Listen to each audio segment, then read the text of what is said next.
फिर जावेगी तरड़ी री। कदे पेट में मारी री, कदे लाके आग जड़ाई री। जिनके पाछे है उम्र सुखोरी, करके थारी बुराई री।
करना चाहूँगी जो सर ने आपको क्वेश्चंस दिए थे, कुछ लर्न करके आए होंगे। मैं ऑप्शन भी बोलूँगी।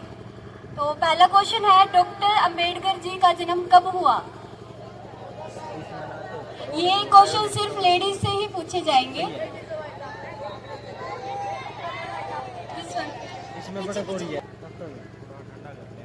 जी बिल्कुल सही जवाब। आपका नाम बता दीजिए। आपका नाम? शर्मा देवी, सलमा।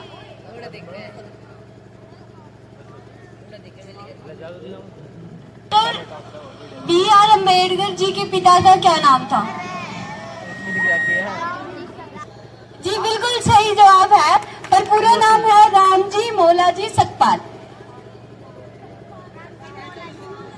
कालाराम मंदिर में अछूतों को प्रवेश के लिए आंदोलन कब किया गया था? अछूतों को प्रवेश न करने के लिए आंदोलन कब किया गया था?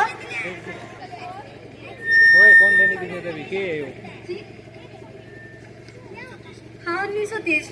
ठीक है पर पूरा ठीक नहीं है। 15 मार्च 1930 यानी कि 15 मार्च 1930।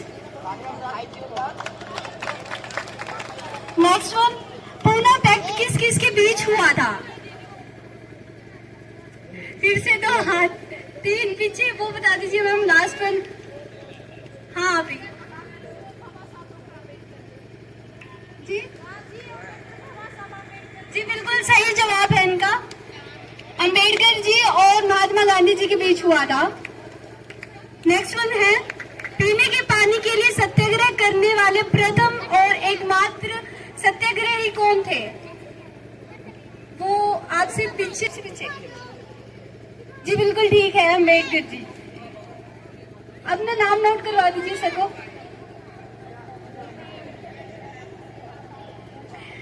नेक्स्ट वन है, डॉक्टर अंबेडकर का समाधि स्थल का क्या नाम है? समाधि स्थल का क्या नाम है? बता दीजिए मैम, बता दीजिए मैम। चैत्य भूमि, बिल्कुल सही जवाब। Thank you. जय भीम। तो सबसे पहले तो यहाँ पर उपस्थित मेरे पिता तुल्य बुजुर्ग, मेरी मातृशक्ति, देश का भविष्य, छोटे छोटे बच्चे और जो तर्कशील सोसाइटी है, उनको भी मेरे फादर साहब कृष्ण जी जो मंच का संचालन कर रहे हैं, डॉक्टर भीमराव अंबेडकर मूक नायक युवा संघ, सभी को, आप सभी को बाबा साहब डॉक्टर अंबेडकर जी की जयंती की ढेर सारी बधाइयां, करोड़ों करोड़ों बार बधाइयां। और जिन्होंने इस प्रोग्राम को ऑर्गेनाइज किया है, जिन्होंने इतना अच्छा, इतना व्यवस्थित रूप से इस कार्यक्रम का आयोजन किया है, उनका भी तहे दिल से शुक्रिया। जिन्होंने मुझे यहाँ बोलने का मौका दिया, वो बधाई के पात्र हैं, क्योंकि एक स्थान पर 10 लोगों को इकट्ठा करना ही बहुत मुश्किल बात हो जाती है, लेकिन इन्होंने तो इतने व्यवस्थित रूप से इतना अच्छा कार्यक्रम का आयोजन किया। एक बार जोरदार तालियां। तो मेरा जो विषय है, मुझे ये विषय दिया गया कि महिलाओं के उत्थान में, जो महिलाओं को आज आजादी मिली है, जो महिलाओं को स्वतंत्रता मिली है, उसमें बाबा साहब डॉक्टर अंबेडकर का क्या योगदान रहा। अच्छा, कोई भी बच्चा खड़ा होकर ये बता दे, ये कौन है जिनका ये पोस्टर लगा है? कौन है ये? किसी को नहीं पता? जोर से बोलिए। वेरी गुड, डॉक्टर बाबा साहब कौन? हाँ, कोई भी महिला या लड़की मुझे ये बताएं कि किस किस को पता है कि बाबा साहब ने हमारे लिए क्या किया, क्या योगदान दिया, क्या कुर्बानियां दी हमारे लिए। कोई भी लड़की हाथ ऊपर खड़ा करके बता दे। कोई लड़की, महिला, मेरी दादी, चाची, ताई, कोई भी नहीं है। कितने शर्म की बात है, कितने शर्म की बात है कि जिन्होंने अपने परिवार तक को हम पर न्यौछावर कर दिया, जिन्होंने अपने छोटे छोटे बच्चों को, जिन्होंने अपना पूरा जीवन हमारे लिए संघर्ष किया, हम उनके बारे में नहीं जानते। कितने शर्म की बात है। अभी पीछे नवरात्रि चल रहे थे, बहुत सारी औरतें हैं जिन्होंने व्रत भी रखे होंगे ना, रखते हैं ना आपके आस पड़ोस में भी, जिनका हमें इतिहास नहीं पता, जिनका ये नहीं पता कि इनके बाप कौन थे, इनके दादा कौन थे, इनका जन्म कहाँ हुआ। हम उनके लिए व्रत रखते हैं, उनके लिए नंगे पांव से पैदल यात्रा करते हैं, और जिन्होंने हमारे लिए संपूर्ण जीवन संघर्षों में बिता दिया, अपने परिवार तक को हम पर न्यौछावर कर दिया, हम उनके संघर्षों को ही नहीं जानते। कितने बड़े शर्म की बात है ना? शर्म की बात मानते हो? मानते हो? कोई भी महिला नहीं बोल रही, मानते हो? तो देखिए, जब तक हम अपने बाप को बाप नहीं कहेंगे, हमारे बाप को कोई चाचा नहीं कहेगा। दूसरे के बाप को बाप बनाना छोड़ दीजिए, ठीक है? अगर बात आती है महिलाओं की आजादी की, महिलाओं की स्वतंत्रता की, तो हमारे सामने एक नाम आता है, हिंदू कोड बिल, जिसको बाबा साहब डॉक्टर अंबेडकर ने लिखा। सन 1951 में बाबा साहब ने संसद में यह बिल पेश किया। अब आपको ये नहीं पता कि हिंदू कोड बिल होता क्या है, चलिए मैं बताती हूँ आपको। हिंदू कोड बिल एक ऐसी पुस्तक जिसमें महिलाओं को पुरुषों के समान अधिकार दिए गए, जिसमें ये कहा कि अगर पुरुष ऊंचे हैं तो महिलाएं भी नीचे नहीं है। अगर पुरुष को किसी भी कार्य करने की स्वतंत्रता है तो महिलाएं भी उस कार्य को करने के लिए उतनी ही हकदार है जितना कि एक पुरुष। विधवा विवाह सुना है? विधवा विवाह पहले नहीं होता था। पहले अगर किसी औरत का आदमी मर जाता था, किसी औरत का पति मर जाता था, तो उसको उसके साथ जिंदा जलाया जाता था। उस औरत को उसके पति के साथ जिंदा जलाया जाता था। कितनी क्रूरता का काम था। अगर हमारे हाथ पे थोड़ी सी चिंगारी लग जाए तो कितना झिलमिलाते हैं, हम चटपटाते हैं ना, उछलते हैं ना। और एक उस औरत को जिसका पति मर जाए उसको जिंदा उस चिता पर लेटाकर जलाया जाता था। और कैसे? जब उसको चिता तक ले जाया जाता था तो उसके साथ ढोल नगाड़े बजाए जाते थे। उसके साथ ढोल नगाड़े बजाए जाते थे ताकि जब वो चीखे, जब वो चिल्लाए, उसकी जो चिल्लाहटें हैं, जो उसकी आवाज है, जो उसके रोने की आवाज है, वो दूसरों तक पहुंचाए, सुनाई ना दे। ऐसा हाल था हमारी औरतों का। लेकिन बाबा साहब ने हिंदू कोड बिल में क्या कहा कि नहीं, विधवा विवाह अब होगा, विधवा विवाह अब होगा। अब एक अगर आदमी की औरत मर जाए तो वो तो दूसरा विवाह कर सकता है, तो हम औरतें क्यों नहीं कर सकती? तो बाबा साहब ने हमें यह अधिकार दिया कि अगर किसी औरत का पति मर जाए, तो उसको यह अधिकार है कि वो भी दूसरी शादी कर सकती है। तलाक का अधिकार तो पता होगा, पहले नहीं था ये। पहले अगर जिस औरत की जिस आदमी के साथ शादी होगी, चाहे वो आदमी कितना ही निकम्मा हो, नशेड़ी हो, सुलफेड़ी हो, उसे रोज दारू पी के मारता हो, उसमें कोई भी एक गुण न हो, लेकिन उस औरत को उसी आदमी के साथ अपनी पूरी जिंदगी बितानी पड़ती थी। लेकिन बाबा साहब ने कहा नहीं, अब औरत भी अगर वो चाहे कि मुझे इस आदमी के साथ जिंदगी नहीं बितानी, मेरे साथ अन्याय हो रहा है, मुझ पर जुल्म किए जा रहे हैं, तो वो औरत उस आदमी को तलाक दे सकती है। गोद लेने का अधिकार। पहले किसी औरत को अगर बच्चे नहीं होते थे या किसी भी कारण से वो किसी अन्य बच्चे को गोद लेना चाहे तो पहले उसको ये आजादी नहीं थी वो किसी भी बच्चे को गोद ले सके। लेकिन बाबा साहब ने हिंदू कोड बिल में हमें ये अधिकार दिया। बाबा साहब ने ये कहा कि कोई भी महिला किसी भी जाति, धर्म, नस्ल, लिंग का कोई भी बच्चा हो उसे गोद ले सकती है। बहु विवाह पर रोक। बहु मतलब बहुत सारे विवाह। एक आदमी को ये आजादी थी कि वो बहुत सारे विवाह कर सकता है। अगर उसके पास एक पत्नी है वो दूसरी पत्नी से विवाह कर सकता है। लेकिन एक औरत को सिर्फ और सिर्फ एक पति मतलब एक के साथ शादी करने का अधिकार था।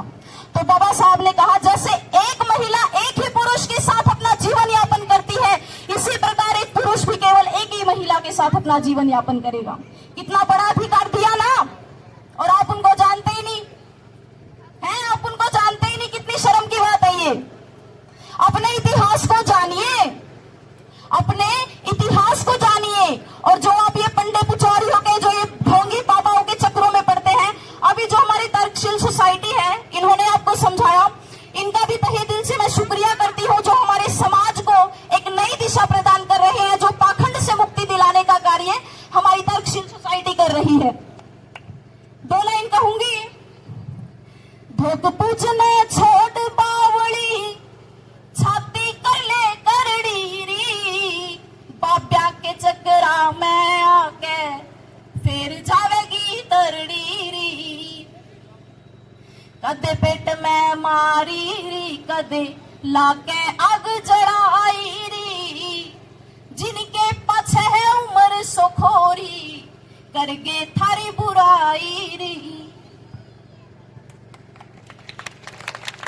और 2 लाइन महिलाओं के लिए कहना चाहूंगी कि महिलाओं का जीना इतना आसान नहीं होता। अरे महिलाओं का जीना इतना आसान नहीं होता अगर धरती पर पैदा भीम महान नहीं होता। गुलामी की बेड़ियों से फिर घूंघट में रोती, अरे गुलामी की बेड़ियों से फिर घूंघट में रोती और फिर सर उठाकर जीना इतना आसान नहीं होता। बहनों, बाबा भीम ने हमारे हाथों और पैरों की बेड़ियों को तोड़ा है। बाबा भीम ने हमारे हाथों और पैरों की बेड़ियों को तोड़ा है, वरना पकड़कर हाथ में कलम चलाना इतना आसान नहीं होता। अरे फिर डीएम सीएम पीएम कोई महिला नहीं बनती। अरे फिर डीएम सीएम पीएम कोई महिला नहीं बनती अगर इस देश में लिखा मेरे मेरे बाबा भीम का संविधान नहीं होता। तुम्हें डर नहीं है किसी के बाप का, तुम्हें डर नहीं है किसी के बाप का, क्योंकि इस देश का संविधान है हमारे बाप का। और मेरे युवा साथियों के लिए दो लाइन कि बहुजन भाइयों जागो, अब तो बहुत बीत गया टाइम थारा। अरे बहुजन भाइयों जागो, अब तो बहुत बीत गया टाइम थारा। और बोतल पौवा में बिगड़ा छोड़ दो, बहुत हो लिया शोषण थारा। अरे बाबा साहब का समझ इशारा करो, राज की तैयारी रे। अरे बाबा साहब का समझ इशारा करो, राज की तैयारी रे। नहीं तरतल ठोकर खाओगे, फिर कौन सुनेगा थारी रे। अमनदीप न्यू कहरी भाइयों बहुत रह लिए बंधन में, और कांशी राम के पथ पे चाल के कर लो कब्जा संसद पे, कर लो कब्जा संसद में। जय भीम। ना कोई मसीहा आया, ना कोई मसीहा आया, ना कोई अवतार आया, ना कोई मसीहा आया, ना कोई अवतार आया। मजलूमों को हक दिलाने एक कलमकार आया, एक कलमकार आया। ना आवाज थी, ना आजादी की मांग थी कोई, बनकर मूक नायक, बनकर मूक नायक वो समता का अधिकार लाया। ना कोई मसीहा आया, ना कोई अवतार आया। घर संसार खुद का भुलाकर चला, घर संसार खुद का भुलाकर चला। क्रांति का सूरज वो उठाकर चला, क्रांति का सूरज वो उठाकर चला। मिटाने अंधेरे घरों का वो अंधकार आया। ना कोई मसीहा आया, ना कोई अवतार आया। सपना क्या था बाबा साहब का, दीवारों पर लिखे कैसे, दीवारों पर लिखे कैसे, बहुजन हुक्मरान बने कैसे, इस देश के शासक कैसे बने। दीवारों पर लिखे कैसे, बहुजन हुक्मरान बने कैसे। जाल जिल्लत की जिंदगी का कटे कैसे, जाल जिल्लत की जिंदगी का कटे कैसे। शिक्षा संघर्ष संगठन का सूत्र वो सूत्रधार लाया। ना कोई मसीहा आया, ना कोई अवतार आया।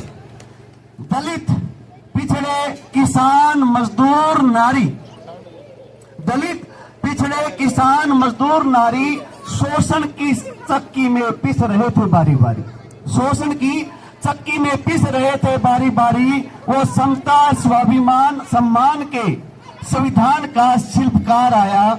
ना कोई मसीहा आया, ना कोई अवतार आया।